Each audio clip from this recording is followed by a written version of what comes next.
Hello good morning, कैसे हैं आप सभी। मैं श्रेया राज और स्वागत है आप सभी का आपके अपने यूट्यूब चैनल एकेडमी उत्थान में। तो आज मैं आप लोगों के लिए लेके आई हूँ कुछ ऑब्जेक्टिव्स। इसे आप क्विज मान लीजिए। ये वो ऑब्जेक्टिव है जो आपके एग्जाम में आएंगे तो आएंगे। आप 20 क्वेश्चन मैं लेके आई हूँ। उस 20 क्वेश्चन से आप समझिए आपके 5 नंबर पक्के हो गए। तो एक तरफ मैं जहाँ आपको सब्जेक्टिव के क्वेश्चन कराती हूँ, मैंने पॉलिटिकल के कुछ क्वेश्चन डाले थे, आगे भी मैं हिस्ट्री के डालूंगी और भी पॉलिटिकल के लॉन्ग शॉर्ट सारे क्वेश्चन आपको दूंगी। इंग्लिश करवा रही हूँ। वहीं मैंने सोचा कि आज आप लोगों के लिए हिस्ट्री के कुछ क्विज लेकर आऊँ, यानी कि कुछ ऐसे क्वेश्चंस लेकर आऊँ जो आपके एग्जाम में 100% आएंगे तो आएंगे। तो आप लोग सबसे पहले तो क्या कीजिए, एक पेज पे 1 से 20 तक का नंबरिंग कर दीजिए। उसके बाद फिर जो जो क्वेश्चन पूछूंगी आप लोग साथ में बताते भी जाइएगा और उस पर बताइएगा कि आपने कितने क्वेश्चन सही किए। आप कमेंट बॉक्स में जरूर लिखिएगा कि कितने क्वेश्चन सही किए। और ये क्वेश्चन तो आपके एग्जाम में आने हैं तो आने हैं। तो अगर आप चैनल पर नए हैं तो चैनल को सब्सक्राइब कर दीजिए, बेल आइकन को प्रेस कर दीजिए। इसे अधिक से अधिक शेयर कीजिए ताकि लॉकडाउन में हर बच्चे की तैयारी परफेक्ट हो सके। तो चलिए बिना वक्त गवाए शुरू करते हैं। आज ये क्वेश्चन आप जरूर कीजिएगा। एक तरह से ये क्विज है, समझ लीजिए। इसमें आपका नंबर लाना बहुत जरूरी है। तो स्टार्ट करते हैं। सबसे पहले देखते हैं क्या क्वेश्चन है। पहले तो मैं बता देती हूँ कि इतिहास को 3 भागों में बांटा गया। इतिहास जो है उसे 3 भागों में बांटा गया। प्राचीन इतिहास, मध्यकालीन इतिहास और आधुनिक इतिहास। ये मैं जिस दिन आपके लिए सब्जेक्टिव क्वेश्चन लेके आऊंगी उस दिन मैं आपको डिटेल में इसकी जानकारी दूंगी। तो चलिए, इसे जो 3 भागों में बांटा गया है, इसमें से ये बीच का पार्ट मध्यकालीन भारत जो है उसी से मैंने क्वेश्चन लाए हैं जो कि इम्पोर्टेंट क्वेश्चन है। तो इसी तरह से मैं मध्यकालीन का पूरा करूंगी, फिर प्राचीन का भी लाऊंगी, फिर आधुनिक का भी लाऊंगी। तो इस तरह से आपके क्वेश्चन पूरे के पूरे ऑब्जेक्टिव में कंप्लीट कर दूंगी। यानी कि इस बार 50 में 50 मार्क्स ऑब्जेक्टिव में समझ लीजिए आपका पक्का, चाहे वो हिस्ट्री हो, पॉलिटिकल हो, सोशियोलॉजी हो, ज्योग्राफी हो या फिर इंग्लिश हिंदी का कोई पार्ट हो। तो चलिए सबसे पहले स्टार्ट करते हैं। अकबरनामा की रचना किसने की? आप लोग भी आंसर दीजिएगा। अकबरनामा की रचना किसने की? तो अकबरनामा एक किताब है जिसकी रचना की अबुल फजल ने की। अबुल फजल अकबर के नवरत्नों में, अकबर जिस समय था उसी के शासनकाल में अबुल फजल था। आपने पढ़ा होगा कि अकबर के दरबार में 9 रत्न रहते थे, जिसमें अबुल फजल, बीरबल, मुल्ला दो प्याजा और तानसेन, ये सब थे। तो उसी में एक अबुल फजल थे जिन्होंने कि अकबर की जीवनी यानी अकबरनामा लिखा है। तो अकबरनामा की रचना किसने की? अबुल फजल ने। उसके बाद है अकबरनामा कितने भागों में बटा है? अकबरनामा को पार्ट बाय पार्ट में बांटा गया है। आप कोई भी बुक देखेंगे तो उसे पार्ट में पार्ट, नॉवेल या फिर बड़ा कोई बुक, मोटा सा बुक पढ़ेंगे तो उसको पार्ट में बांटा रहता है। तो यही है, पूछ रहा है कि अकबरनामा कितने भागों में बटा था। तो अकबरनामा 3 भागों में बटा था। अकबरनामा कितने भागों में बटा था? 3 भागों में। उसके बाद है अकबरनामा का तीसरा भाग क्या कहलाता है? चूंकि ये 3 भागों में बांटा था, 1, 2, 3, तो इसमें कि 2 पार्ट उतना इंपॉर्टेंट नहीं है, लेकिन ये जो तीसरा पार्ट है ये इससे क्वेश्चन आपके एग्जाम में आएंगे। तो क्या कह रहा है अकबरनामा का तीसरा भाग? अकबरनामा का तीसरा भाग कौन सा है? ये आइन ए अकबरी। इसका नाम आइन ए अकबरी है। आइन ए अकबरी ये अकबरनामा का तीसरा भाग है। उसके बाद है आइन ए अकबरी की रचना किसने की? आइन ए अकबरी की रचना भी अबुल फजल ने ही की है।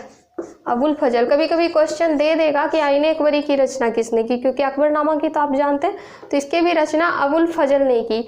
आइन ए अकबरी कितने भागों में बटा है? आइन ए अकबरी भी कुछ भागों में बटा था, चूंकि ये 3 भागों में बटा था। तो इसके बाद ये आइन ए अकबरी 5 भागों में बटा था। 5 भागों में आइन ए अकबरी बटा हुआ था। अब ध्यान रखेंगे, आइन ए अकबरी 5 भागों में बटा था।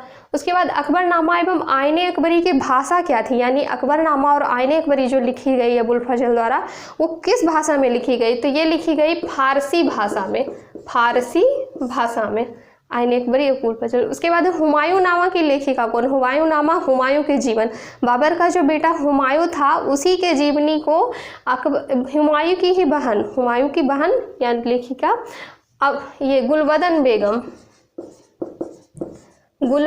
बेगम ने लिखा है। हुमायूं नामा गुलबदन बेगम ने लिखा है। उसके बाद है बाबर की आत्मकथा का नाम क्या था? बाबर जो थे जिन्होंने कि मुगल साम्राज्य की स्थापना की, तो इसी बाबर की आत्मकथा का नाम क्या था ये पूछ रहा। तो इनकी आत्मकथा को बाबरनामा भी कहा जाता है, बाबरनामा। और इनका दूसरा नाम है तुजुक-ए-बाबरी, तुजुक-ए-बाबरी। और ये किस भाषा में लिखा है, ये क्वेश्चन भी आता है। तो ये तुर्की भाषा में लिखा है। तुर्की भाषा, क्योंकि पहले हिंदी का उतना यूज नहीं करते थे, ये लोग तो मुस्लिम थे सब, तो तुर्की, फारसी, इन्हीं सब लैंग्वेज का यूज होता था। तो ये तुर्की भाषा में लिखा गया। उसके बाद दीन इलाही का संबंध किससे था? दीन इलाही एक प्रकार का धर्म था। दीन इलाही एक प्रकार का धर्म था जिसे किसने चलाया? अकबर ने चलाया। तो दीन इलाही का संबंध किससे था? अकबर से संबंधित था दीन ए इलाही। चूंकि अकबर धर्म प्रधान नहीं था, वो सभी धर्मों को मानता था। उसने कुछ हिंदू राजाओं की बेटी से भी विवाह किया, मुस्लिम राजाओं की बेटी, और दोनों को एक तराजू में तौलता था, यानी दोनों धर्म की इज्जत करता था, सभी धर्म की।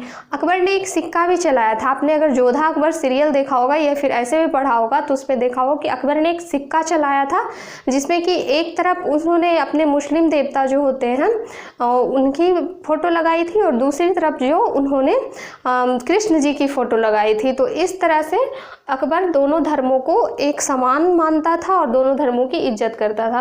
तो इसीलिए दीन इलाही धर्म अकबर द्वारा चलाया गया। अब यह दीन इलाही की स्थापना कब हुई? दीन इलाही की स्थापना कब हुई?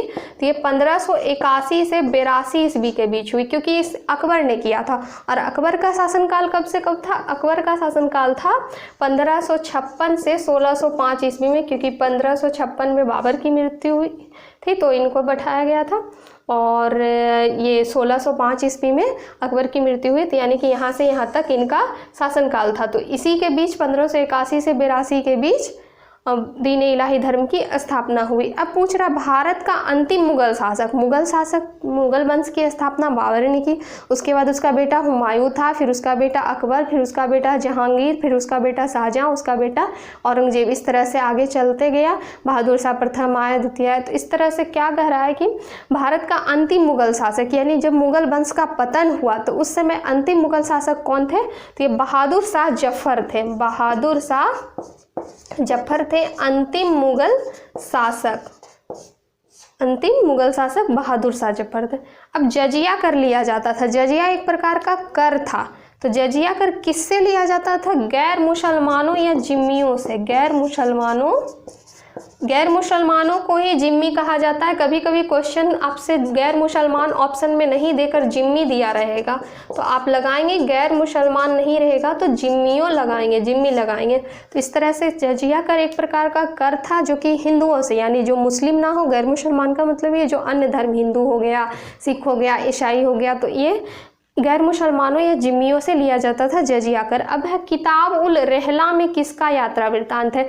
मध्यकालीन भारत में आप बहुत सारे किताब के बारे में अध्ययन करेंगे, क्योंकि उस समय बहुत ही अधिक संख्या में किताबें लिखी गई। वो राजा महाराजा का वर्णन किया गया, उसमें उनकी योग्यता, उनकी खामी, इन सब का। तो जिसके कारण क्या है कि बहुत सारे किताब आ गए मध्यकाल में, बहुत सारे किताब। और मध्यकाल में राजाओं के दरबार में बहुत सारे यात्री भी आए थे, सब देश से, विचारक जिसे कहते हैं, जैसे इब्न बतूता, अल बरूनी और भी हुसैन, ये सब।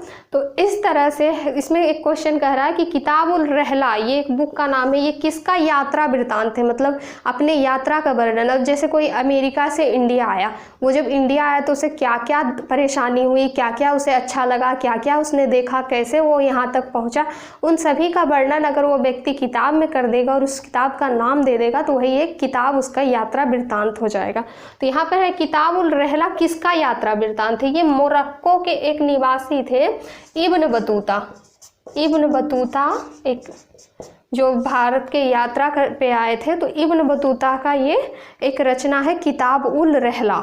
अब क्वेश्चन कह रहा है इब्न बतूता कहाँ का निवासी था? तो अभी मैंने बताया कि इब्न बतूता मोरक्को का निवासी था। मोरक्को अफ्रीका में पड़ता है, वही मोरक्को का निवासी है, जहाँ की नूरा फतेही जो है अभी बॉलीवुड में एक्टर, वो भी मोरक्को की है। तो याद रखिएगा इब्न बतूता मोरक्को, यानी जहाँ की नूरा फतेही, याद रहेगा आपको ध्यान में।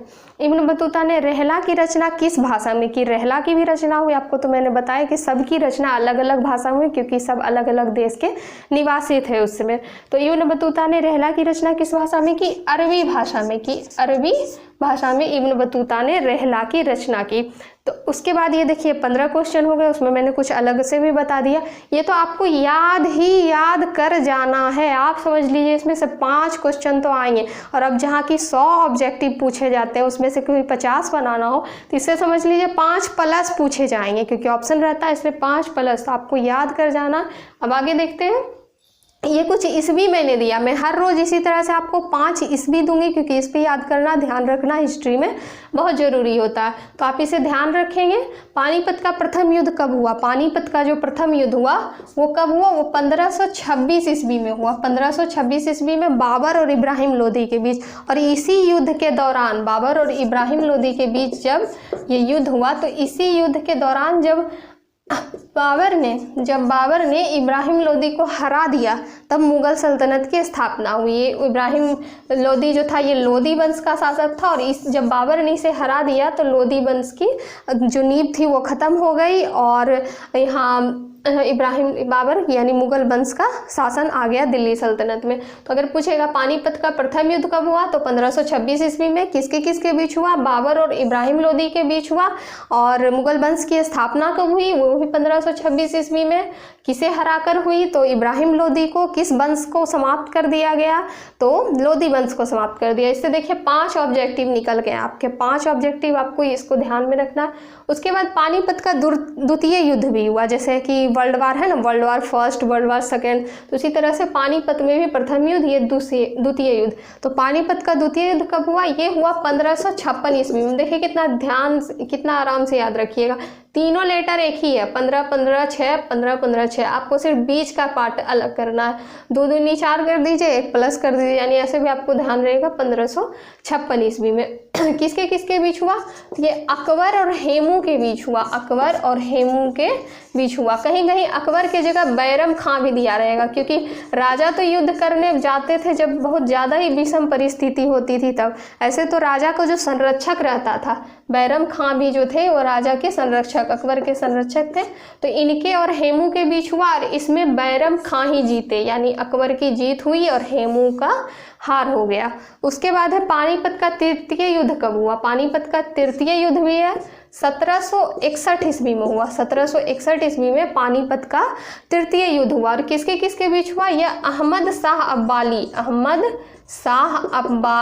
अब्दाली एवं मराठों के बीच हुआ था। मराठों के बीच, मराठा जो थे और अहमद शाह अब्दाली, जिसमें कि अहमद शाह अब्दाली जीत गए और मराठा हार गए। तो इस तरह आपको तीनों याद रखना है, पानीपत का प्रथम युद्ध, पानीपत का द्वितीय युद्ध, पानीपत का तृतीय युद्ध। अब है हड़प्पा की खोज। ये प्राचीन भारत से मैंने 2 क्वेश्चन ले लिया है, आपको याद रखना है। हड़प्पा की खोज, तो हड़प्पा की खोज कब हुई और किसने की?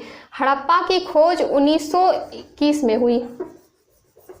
हड़प्पा की खोज 1921 में हुई, दयाराम साहनी ने की।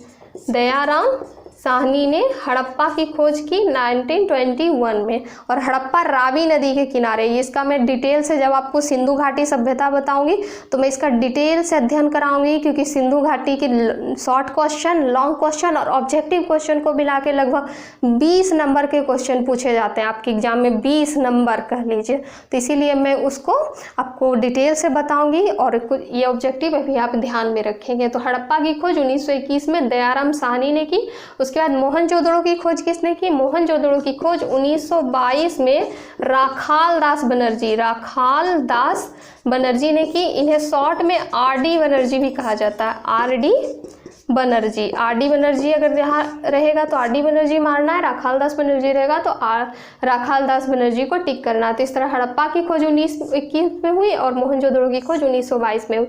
अगर क्वेश्चन आ जाएगा कि कौन से स्थल, सिंधु घाटी के किस स्थल की खोज सबसे पहले हुई, तो हड़प्पा की, क्योंकि इसकी 1921 में ही हुई और मोहनजोदड़ो की तो बाद में हुई 1922 में। इस तरह से ये 20 क्वेश्चन की जगह ये यहाँ पे 35 क्वेश्चन हो गए हैं। तो आपको इसे याद कर जाना है, ध्यान में रखना है। मैं फिर दूसरे दिन लेके आऊँगी, हर सब्जेक्ट की लेके आऊँगी। तो आपको इस चैनल पर बने रहना है, सब्सक्राइब करना है, लाइक करना, और इसको इतना शेयर करना, इतना अधिक से अधिक शेयर करना है ताकि ये हर बच्चे के पास पहुँच जाए। तो चलिए आज का तो ये हो गया, मैं फिर कल लेके आऊँगी, सब्जेक्टिव क्वेश्चन भी लेके आऊँगी। तो तब तक आप घर पे रहिएगा, सुरक्षित रहिएगा, अपना ख्याल रखिएगा। तो चलिए, जय हिंद।